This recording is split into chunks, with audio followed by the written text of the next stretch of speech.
Let's listen to what the life creator says about life. Proverbs 1, verse 1. The Proverbs of Solomon, the son of David, king of Israel. To know wisdom and instruction, to perceive the words of understanding, to receive the instruction of wisdom, justice, judgment, and equity, to give prudence to the simple. To the young man, knowledge and discretion. How many young men today need some knowledge and discretion? A wise man will hear and increase learning, and a man of understanding will attain wise counsel. To understand a proverb and an enigma, the words of the wise and their riddles. The fear of Yahweh, fear of the Lord, is the beginning of knowledge, but fools despise wisdom and instruction. You try to give wisdom, try to give knowledge to a fool, and they'll despise you for it. My son, hear the instruction of your father. Do not forsake the law of your mother, for they will be a graceful ornament on your neck, on your head, and chains about your neck. I asked the kids, my little youngins, what is an ornament? A decoration. I said, so if you listen to the instruction of your father and do not forsake the law of your mother, which is a poetic way of saying obey your parents and listen to their instructions about life, especially if you have godly parents, listen to what they say. What does that mean? And one of my little kids says, you'll look like a Christmas tree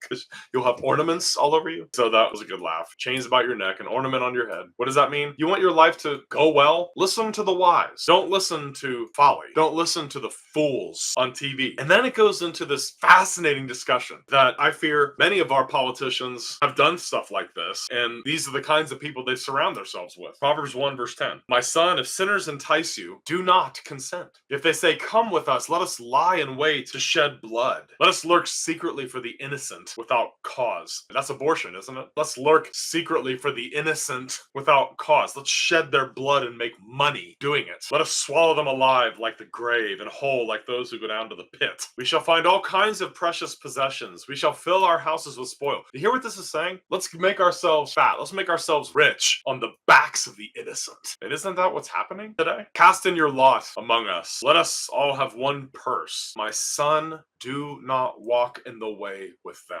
Keep your foot from their path. For their feet run to evil, and they make haste to shed blood. Surely in vain the net is spread in the sight of any bird, but they lie in wait for their own blood. They lurk secretly for their own lives. Now I asked my kids, if there's a bunch of birds in the backyard, and you see it there on the ground, and you want to catch a bird, and you run towards the bird with a net, what is that bird going to do? They all said, it's going to get frightened and fly away. You don't spread the net in the sight of the bird will see you and fly away. You got to set a trap secretly if you want to catch a bird. You got to put bait there so it can't see the net. But this is saying that people who live their lives this way, people who live like fools, people who are willing to make themselves rich on the backs of the innocent, who shed blood, it says, in vain the net is spread in the sight of a bird. Well, because the bird's going to see it and fly away. But these lie in wait for their own blood.